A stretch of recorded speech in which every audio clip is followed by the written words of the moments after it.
dag vil jeg snakke om en af de karakteristiske grupper inden for den organiske kemi, og det er så aminerne. Der findes først og fremmest tre forskellige aminer. Der findes den primære amin, hvor en af hydrogenatomerne er udskiftet med en radikal. Så findes der den sekundære amin, hvor to af hydrogenatomerne er udskiftet med to forskellige radikaler. Og så findes der det sidste, den tertiære amin, hvor alle tre hydrogenatomer er udskiftet med tre radikaler. Og det er den radikal, det betyder bare, at det kan være forskellige kemiske grupper, der er bundet på nitrogenatomer. Og det her nitrogenatom, som er fælles og karakteristisk for aminerne, de har ledige elektronpar. Og navngivning af de her aminer, de sker med respekt til radikalerne, og ikke til karbonhydriderne, som man måske kunne tro. Og for at give nogle eksempler på de primære, de sekundære og de tertiære aminer, der har vi her taget metyl som radikal. Den primære amin, det er her metylamin, hvor en af hydrogenatomerne er udskiftet med en metylgruppe. Og den anden her, det er dimetylamin, hvor to af hydrogenatomerne er udskiftet med to metylgrupper. Og ligeledes den sidste, vi har her, det er trimetylamin, hvor alle tre hydrogenatomer er udskiftet med tre metylgrupper.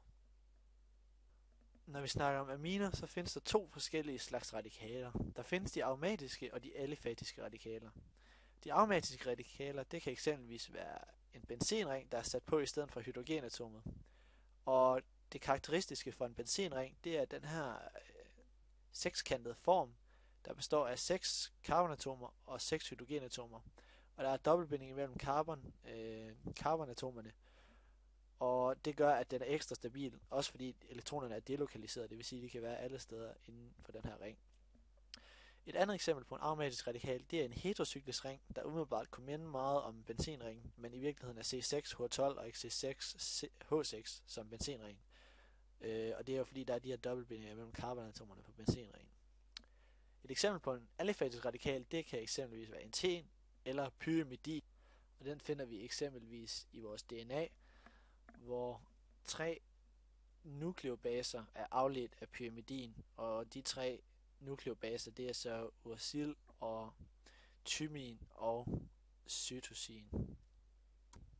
Og som I nok allerede har bemærket, så minder aminerne og ammoniak meget om hinanden, fordi ammoniak, det er jo NH3, og så kan vi lige gå tilbage.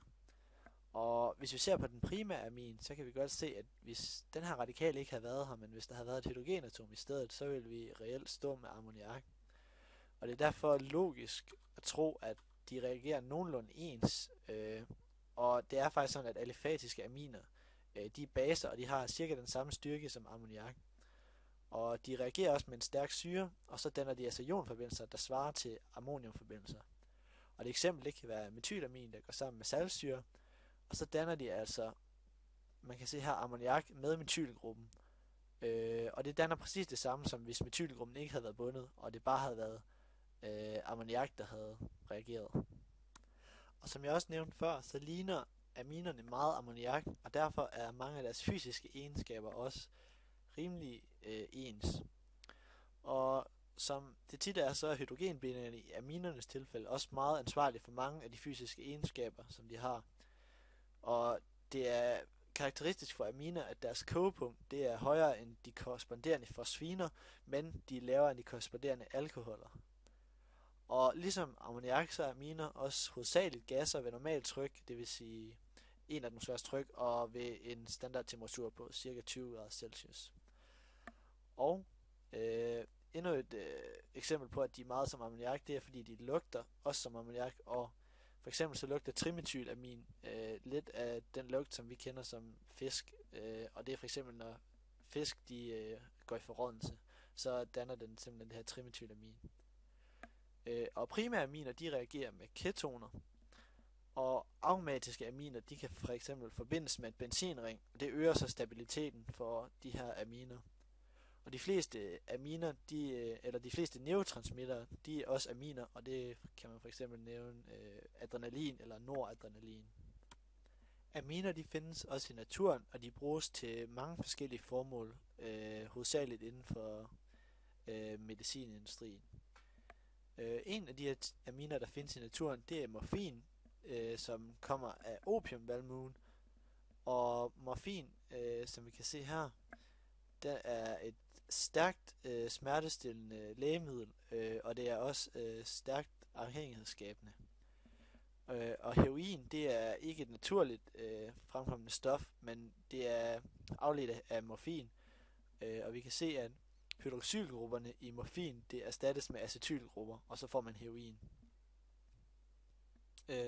Endnu et amin, det er for eksempel kokain, som er et meget kendt og stærkt afhængighedsskabende rusmiddel, der bliver brugt af mange narkomaner verden over. Det udvindes af kokabladene, og det sker hovedsageligt i Sydamerika. Og som vi nok kan genkende, så er alle de her aminer stærkt afhængighedsskabende, og det gælder så også for den sidste amin, nikotin. Og det bliver blandt andet udnyttet i cigaretter, hvor man jo ønsker at få forbrugerne til at være afhængige. Og det er netop nikotin, der sørger for det.